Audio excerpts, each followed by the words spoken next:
दीवार के ऊपर लोहे की खारदार तार लगी हुई थी। रात के वक्त दीवार के ऊपर थोड़े थोड़े फासले पर लगी हुई बिजली की बत्तियां जलती थीं। उसका एक ही बड़ा गेट था जो दिन के वक्त खुलता था और रात को बंद रहता था। शहर के जिस इलाके में यह सेंटर कायम था वो जम्मू के हिंदुओं का इलाका था। चूंकि इस इंटेरोगेशन सेंटर में सिर्फ मुसलमान कश्मीरी मुजाहिदीन को पूछगिछ और तशद्दुद के लिए पकड़ कर लाया जाता था, इसलिए हुकूमत इस इलाके को अपने लिए महफूज समझती थी। क्योंकि अगर इंटेरोगेशन सेंटर से कोई मुसलमान कश्मीरी मुजाहिद फरार भी हो जाए तो उसे इर्द गिर्द के हिंदू पकड़कर पुलिस या फौज के हवाले कर देंगे। क्योंकि जम्मू के हिंदू कश्मीरी मुसलमानों के दुश्मन थे और कोई हिंदू किसी मुसलमान मुजाहिद को अपने यहाँ पनाह नहीं दे सकता था। अपने आदमी ने बताया, इस इंटेरोगेशन सेंटर में इस वक्त 11 कश्मीरी मुसलमान अजियतें बर्दाश्त कर रहे हैं। इनमें दिल्ली से पकड़ कर लाया गया गुलखान नाम का आदमी भी है, जिसको वहाँ के लोग पाकिस्तान का जासूस समझते हैं। मेरे लिए ये मालूमात बहुत काफ़ी थी। अपना सुराग रसा मुजाहिद जब चला गया तो मैंने शेरवान से पूछा, जम्मू शहर में मुझे कोई ऐसा खुफिया ठिकाना चाहिए जिसको मैं वहाँ अपना हाइड आउट बनाऊँ, किसी तरीके से खुद इंटेरोगेशन सेंटर के आसपास घूम फिर कर उसका जायजा लूँ और कोई मंसूबा बना सकूँ। क्या हमारा वहाँ कोई ऐसा आदमी है जिस पर हम एतमाद कर सकें और जो मुझे अपने यहाँ ठहरा भी सके? कमांडो शेरवान कहने लगा, जम्मू तवी का यूं तो हर मुसलमान हमारा अपना आदमी है। वो हमारी तहरीक आज़ादी कश्मीर का ज़बरदस्त हामी है और हमारी खातिर हर किस्म की कुर्बानी दे सकता है। लेकिन जिस तरह का तुम्हें आदमी चाहिए उसके बारे में मुझे गौर करने का मौका दो। मैं तुम्हें कल बताऊंगा। अपने आदमी वहाँ मौजूद हैं जो हमारी तहरीक आज़ादी के लिए काम कर रहे हैं, लेकिन मुझे उनमें से किसी एक आदमी का इंतखाब करना है। मैं कल तक तुम्हें बता दूंगा। रात को हम इशा की नमाज पढ़ने के बाद नए हाइड आउट के छोटे से गार में मोमबत्ती रोशन करके बैठे बातें कर रहे थे कि अपने एक मुजाहिद ने आकर बताया कि मिलिट्री पुलिस टाल वाले जियालाल और उसकी बीवी पद्मावती को ब्रिगेडियर राम अवतार के कत्ल के सिलसिले में गिरफ्तार करके ले गई है। कमांडो शेरवान ने मुस्कुराते हुए मेरी तरफ देखा। मैंने कहा, पद्मावती बड़ी चालाक औरत है, वो मर्दों के जज्बात से खेलना जानती है, वो बच जाएगी। बल्कि बहुत मुमकिन है कि तफ्तीश करने वाले फौजी अफसर को भी अपनी जुल्फ़े गिरागीर का असीर बना ले। उस मुजाहिद ने यह भी बताया कि राम बन वाली बस्ती पुरसुकून है। ये वो जगह थी जहां हमने कैप्टन चोपड़ा समेत 7 भारतीय फौजियों को हलाक कर दिया था और मोहल्ले के मुसलमानों ने उनकी लाशों पर पेट्रोल छिड़क कर आग लगा दी थी। मुजाहिद कहने लगा, फौजी कैप्टन चोपड़ा और उसके साथी फौजियों को शहर में और शहर से बाहर तलाश करती फिर रही हैं, मगर अभी तक वो श्रीनगर के किसी भी इलाके पर निशान नहीं लगा सके कि कैप्टन चोपड़ा अपनी पार्टी के साथ इस इलाके में गया था। अब मेरा टारगेट जम्मू शहर का बदनाम तरीन इंटेरोगेशन सेंटर था, जहां गुलखान दूसरे कश्मीरी मुजाहिदीन के साथ भारतीय दरिंदों के जबर तशद्दुद का निशाना बना हुआ था। मुझे जम्मू शहर में अपने किसी बाएतमाद साथी की ज़रूरत थी जहां से मैं टेक ऑफ करके नेहरू इंटेरोगेशन सेंटर पर अटैक कर सकूं। शेरवान ने किसी ऐसे बाएतमाद साथी की निशानदही के लिए मुझे सुबह बताने का कहा था जो इस ऑपरेशन में मेरी मदद कर सकता था। अगले दिन सुबह की नमाज के बाद कमांडो शेरवान ने मुझे कहा, मेरे साथ आओ। हम गार में जाकर बैठ गए। कहने लगा, मैंने एक आदमी का सोचा है जो जम्मू में तुम्हारी मदद कर सकेगा। हमारे सारे साथी बाएतमाद हैं, लेकिन इस खास आदमी के वसाइल ज़्यादा हैं। मैंने रात उसे खुफिया ट्रांसमीटर के जरिए तुम्हारे बारे में सब कुछ बता दिया है। मैंने पूछा उसका नाम क्या है और मुझे जम्मू में कहाँ मिलेगा। कमांडर शेरवान ने मुझे उस आदमी का नाम और एड्रेस बताया। मैं उस आदमी का नाम गुलाम रसूल रख लेता हूँ। गुलाम रसूल जम्मू में क्या काम करता था ये मैं आपको नहीं बताऊंगा, बस आप यूँ समझ लें कि उसकी फर्नीचर की छोटी सी दुकान थी। कमांडर शेरवान ने मुझसे कहा, तुम साधुओं वाले हुलिये में वहाँ नहीं जाओगे। मैंने कहा, अगर मैं अपने असली हुलिये में गया तो अमृतसर जेल से भागे हुए पाकिस्तानी जासूस की हैसियत से पकड़ लिया जाऊंगा। शेरवान ने कहा, तुम्हारी अपनी दाढ़ी मूछें थोड़ी थोड़ी बड़ी हुई हैं, तुम इन्हें ऐसे ही रखो। कश्मीरी मजदूरों वाले भेष में तुम इसलिए नहीं जाओगे कि तुम कश्मीरी जबान में बातचीत नहीं कर सकते, फौरन पकड़ लिए जाओगे। क्योंकि जम्मू में भारत की कई खुफिया एजेंसियां काम कर रही हैं और इंटेलिजेंस के आदमी सफ़ेद कपड़ों में जगह जगह मौजूद हैं। मैंने मुस्कुराते हुए शेरवान से सवाल किया, तो फिर क्या मैं औरत बनकर जाऊंगा? वो कहने लगा, मैं चाहता हूं कि तुम आम पतलून कमीज में जाओ। तुम्हें वहां बाजारों में आवारागर्दी करनी नहीं, सीधा अपने मुजाहिद के पास पहुंचना है और उसके बाद वो तुम्हें छुपा लेगा। लोगों की नज़रों से बचने के लिए तुम वो रंगदार टुकड़ियों वाली टोपी पहन लेना जो चंबे के लोग पहनते हैं। ये टोपी जम्मू के डोगरे भी पहनते हैं। मैंने ऐसा ही किया। मेरा प्रोग्राम रात के वक्त श्रीनगर से जम्मू की तरफ रवाना होने का तय हुआ। मेरा लिबास ये था, एक मामूली सी पुरानी पतलून, पुराने बूट, नायलॉन की जैकेट और सर पर डोगरों वाली टोपी, जिसे मैंने अच्छी तरह से कानों तक खींचकर सर पर जमा लिया था। मैंने आईना देखा तो मुझे अपनी शक्ल बिल्कुल अहमकों वाली लगी। मुझे ऐसी ही शक्ल की ज़रूरत थी। कुछ रुपए मेरे पास मौजूद थे। धमाका खेज महलूल वाली शीशी मैंने कागज में लपेट कर अपने पास रख ली थी। इसकी कहीं भी जरूरत पड़ सकती थी।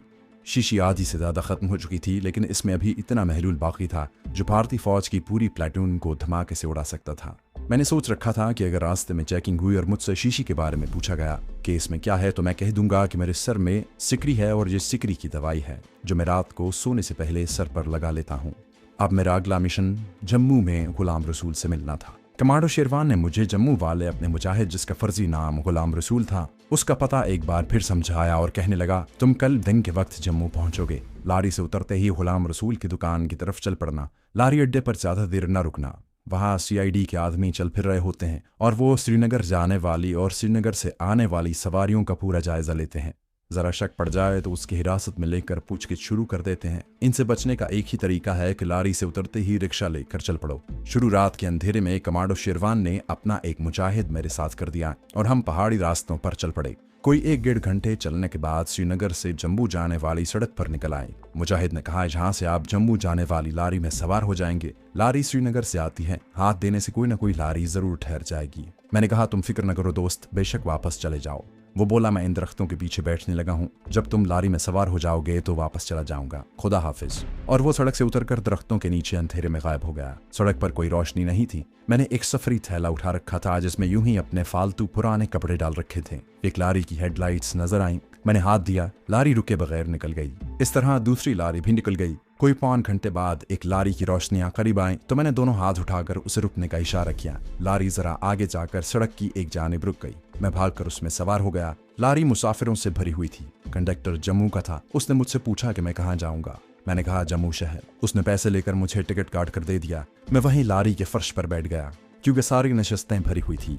मैं श्रीनगर से जम्मू तक अपने सफर की तफसील में नहीं जाऊंगा क्योंकि रास्ते में कोई नाखुशगवार वाकया पेश नहीं आया। जम्मू के मैदानों में जिस वक्त लारी पहुंची तो दोपहर हो रही थी। शहर के मकानों और मज़ाफाती बस्तियों का सिलसिला शुरू हुआ तो मैं लारी अड्डे पर उतरने की बजाय रास्ते में ही सड़क पर उतर गया। कुछ दूर सड़क पर चलने के बाद मुझे एक खाली मोटर रिक्शा मिल गया। मैं उसमें बैठ गया और शेरवान ने मुजाहिद गुलाम रसूल का जो एड्रेस मुझे बताया था, ड्राइवर से वहां चलने को कहा। रिक्शा चल पड़ा। शहर में दाखिल होने के बाद रिक्शा दरियाए तवी के पुल पर से गुजरने के बाद एक बाजार में दाखिल हो गया। बाजार में आगे जाकर छोटा सा चौक आ गया। रिक्शे वाले ने रिक्शा बिजली के खंबे के पास रोक कर कहा कि यही वो चौक है। मैं उतर गया। मैं उस चौक का नाम नहीं लिखना चाहता, अगरचे ये चौक हकीकत में वो नहीं था जहां हमारे हुर्रियत परस्त मुजाहिद की फर्नीचर की दुकान थी। वो कोई और इलाका था और बाजार था, और उसकी फर्नीचर की दुकान भी नहीं थी। वो कोई और ही काम करता था। किस्सा मुख्तसर यूं समझ लें कि मैं अपने मुजाहिद गुलाम रसूल की दुकान पर पहुंच गया। उसे मेरे आने की इत्तला खुफिया रेडियो ट्रांसमीटर पर कमांडो शेरवान ने पहले से दे दी हुई थी और उसे मेरा हुलिया भी बता दिया था। इसके अलावा मुझे एक कोड जुमला भी बता दिया था जो मुझे गुलाम रसूल के आगे बोलना था। गुलाम रसूल एक पुख्ता उम्र का आदमी था। इसकी मुख्तसर सी दुकान थी। जिस वक्त मैं दुकान में दाखिल हुआ तो वो एक मजदूर से कुर्सी पर पॉलिश करवा रहा था। दुकान में स्पिरिट की बू फैली हुई थी।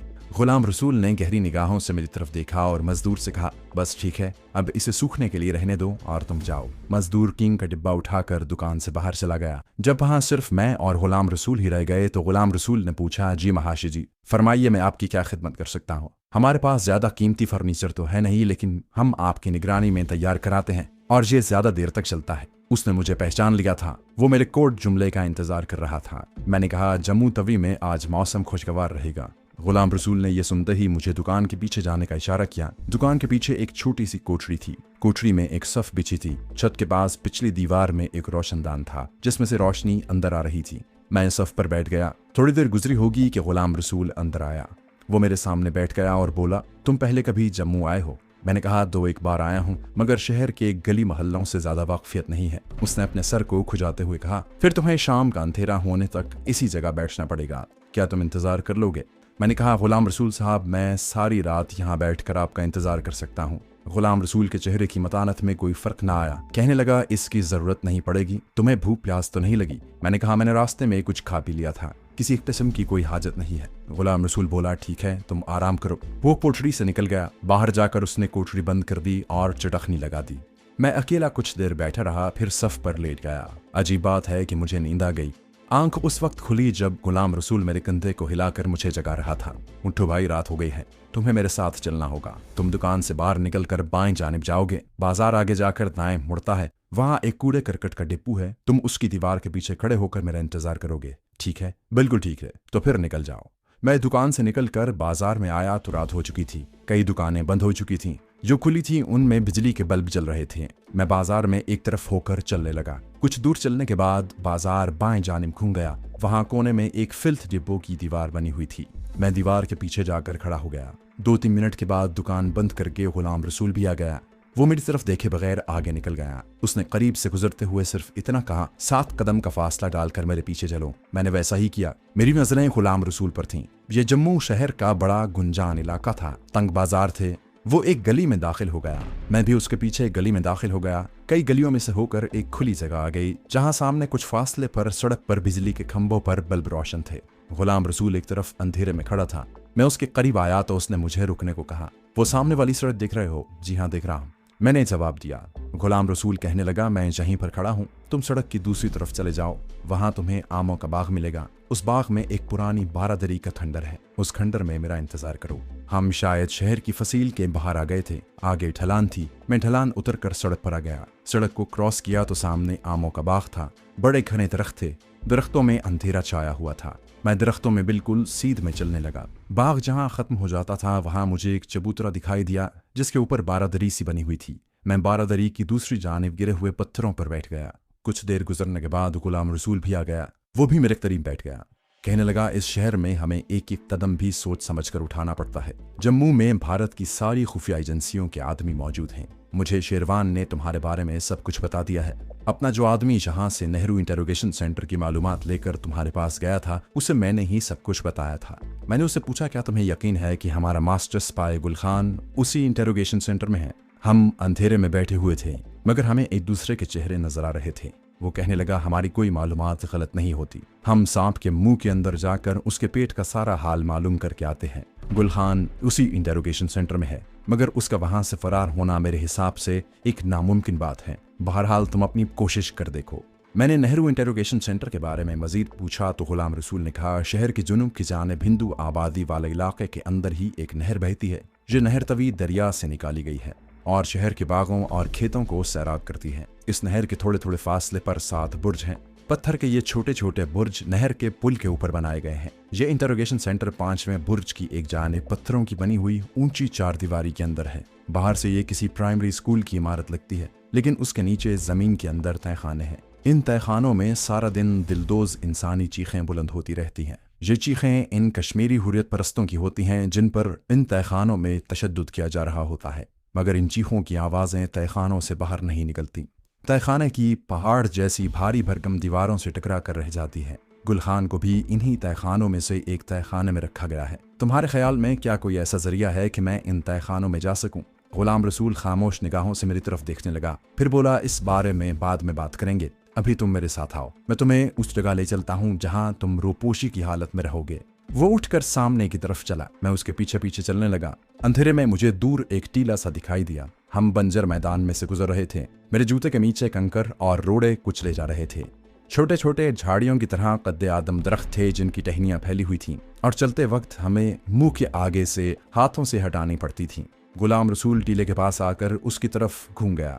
जहां शुरू रात के अंधेरे में खुली जगह नजर आई, जिसके एक तरफ टूटे फूटे फर्नीचर और लकड़ी के कटे हुए शहतीरों का अंबार लगा हुआ था। खुली जगह होने की वजह से जहां अंधेरा इतना गहरा नहीं था, सामने एक कमरा या कैबिन या कोठरी थी, जिसकी छत पर सरकंडे नीचे लटक रहे थे। गुलाम रसूल ने आगे बढ़कर कोठरी का दरवाजे का ताला खोला, मुझे बाहर रुकने का इशारा किया और खुद अंदर चला गया। अंदर रोशनी हो गई। उसने लालटेन जला दी थी। अंदर आ जाओ। गुलाम रसूल की आवाज पर मैं भी अंदर चला गया। गुलाम रसूल ने दरवाजा बंद कर दिया। कोठरी में लकड़ी का एक बोसीदा सा तख्त दीवार के साथ लगा हुआ था। लकड़ी का एक स्टूल और लकड़ी की एक कुर्सी भी थी, जिस पर मैं बैठा तो उसकी चोलें चरचराईं। गुलाम रसूल तख्त पर बैठ गया और कहने लगा, तुम यहाँ रहोगे, जितने दिन भी रहना होगा इस कोठरी में रहोगे। सिर्फ कमांडो ऑपरेशन के लिए बाहर निकलोगे। तुमने अगरचे अपना हुलिया बदलने की कोशिश की हुई है, मगर मैं तुम्हें देखते ही पहचान गया था कि तुम वही कमांडो हो जो अमृतसर की जेल तोड़कर मफरूर हुआ है, क्योंकि मैंने जम्मू के अखबार में छपी हुई तुम्हारी तस्वीर देख ली थी। तुम बड़े खुशकिस्मत हो कि श्रीनगर से जम्मू तक खैरियत से आ गए हो और तुम्हें खुफिया एजेंसी के किसी आदमी ने नहीं पकड़ा। मैंने अपनी ठोड़ी पर हाथ फेरते हुए कहा, मैंने दाढ़ी रखने का फैसला कर लिया है, फिर मैं आसानी से पहचाना नहीं जा सकूंगा।